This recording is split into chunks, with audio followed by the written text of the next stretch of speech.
Dear students, இந்த வீடியோவில் நம்ம பார்க்க போகிற டாபிக் அரித்மெட்டிக் மீன். அரித்மெட்டிக் மீனை நம்ம மூணாக டிவைட் பண்ணியிருக்கோம். பார்ட் 1ல் இண்டிவிஜுவல் டேட்டா பார்க்க போகிறோம், பார்ட் 2ல் டிஸ்க்ரீட் டேட்டா அண்ட் பார்ட் 3ல் கண்டினியூஸ் டேட்டா. அந்த மாதிரி 3 டேட்டாவாக இதை ஸ்ப்ளிட் பண்ணி பார்க்க போகிறோம். ஸோ இந்த வீடியோவில் நம்ம பார்க்க போகிறது இண்டிவிஜுவல் டேட்டா. இது மெஷர்ஸ் ஆஃப் சென்ட்ரல் டெண்டன்சியோட டெஃபினிஷன். மெஷர்ஸ் ஆஃப் சென்ட்ரல் டெண்டன்சின்றது என்னதுன்னா, ஒரு மிடில் வேல்யூ கண்டுபிடிக்க, centric point of a data set கண்டுபிடிக்கிறதுக்கான மெத்தட் பேர் தான் மெஷர்ஸ் ஆஃப் சென்ட்ரல் டெண்டன்சி. இந்த மெஷர்ஸ் ஆஃப் சென்ட்ரல் டெண்டன்சி கீழே 5 மெத்தட்ஸ் இருக்குது.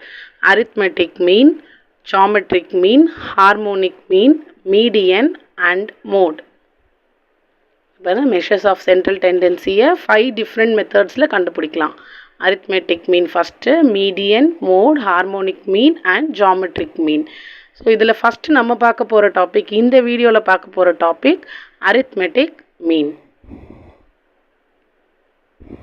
அண்ட் அரித்மெட்டிக் மீன் எடுக்கும்போது ஃபர்ஸ்ட் நம்ம என்ன ஐடென்டிஃபை பண்ணணும்னா, டேட்டா வந்து எப்படி கொடுத்துருக்காங்கன்னு பார்க்கணும். ஸோ என்ன பார்க்கணும், இண்டிவிஜுவல் டேட்டாவா, டிஸ்க்ரீட் டேட்டாவா, கண்டினியூஸ் டேட்டாவான்னு பார்க்கணும்.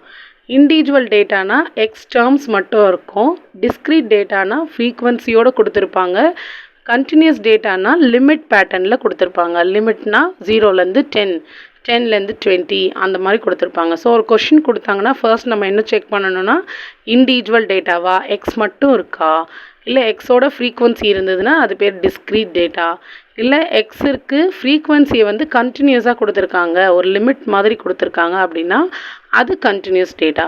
இப்போ மூணுக்குமே நம்ம டிஃப்ரெண்ட் ஃபார்முலாஸ் வச்சுருக்கோம். ஸோ கொஷின் கொடுத்தோடனே டேட்டா என்னென்னு ஐடென்டிஃபை பண்ணி அந்த டேட்டாக்கு ஏற்ற ஃபார்முலாவுக்கு நம்ம சம் வந்து ப்ரொசீட் பண்ணணும். இதுதான் அரித்மெட்டிக் மீனோட மூணு விதமான டேட்டாஸ். இதே மாதிரி தான் நமக்கு மீடியன்லேயும் இண்டிவிஜுவல், டிஸ்க்ரீட், கண்டினியூஸ்னு இருக்கும். மோட்லேயும் இதே மாதிரி 3 டிஃப்ரெண்ட் டேட்டாஸ் இருக்கும் நமக்கு. ஸோ எந்த ப்ராப்ளம் எடுத்தாலும் ஃபர்ஸ்ட் வந்து என்ன ஐடென்டிஃபை பண்ணணும்னா, டேட்டா என்ன மாதிரியான டேட்டா, அதுக்கு என்ன ஃபார்முலா யூஸ் பண்ணணும் அப்படின்னு தெரிஞ்சுட்டு நம்ம அதுக்கப்புறமா சம்ஸ்க்கு ப்ரொசீட் பண்ணலாம். ஃபர்ஸ்ட்டு அரித்மெட்டிக் மீனோட டெஃபினிஷன்.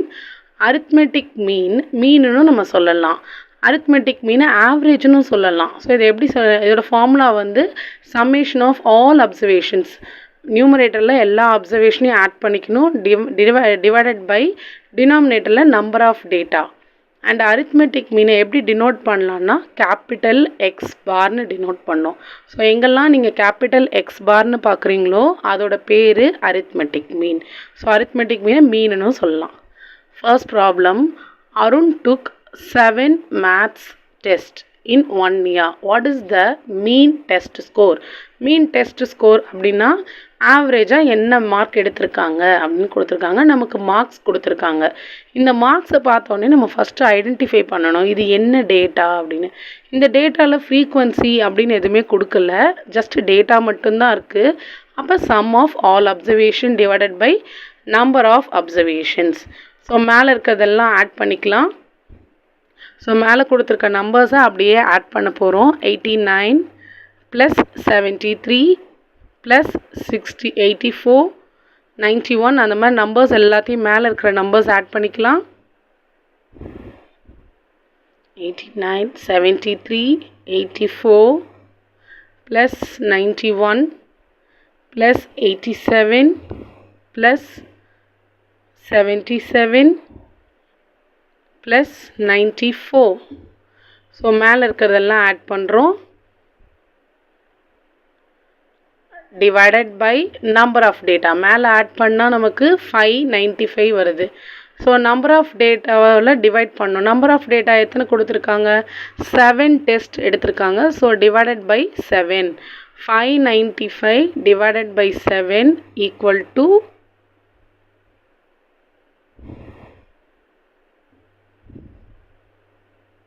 85. இங்கே நமக்கு டைரெக்டாகவே வேல்யூ வந்துருச்சு.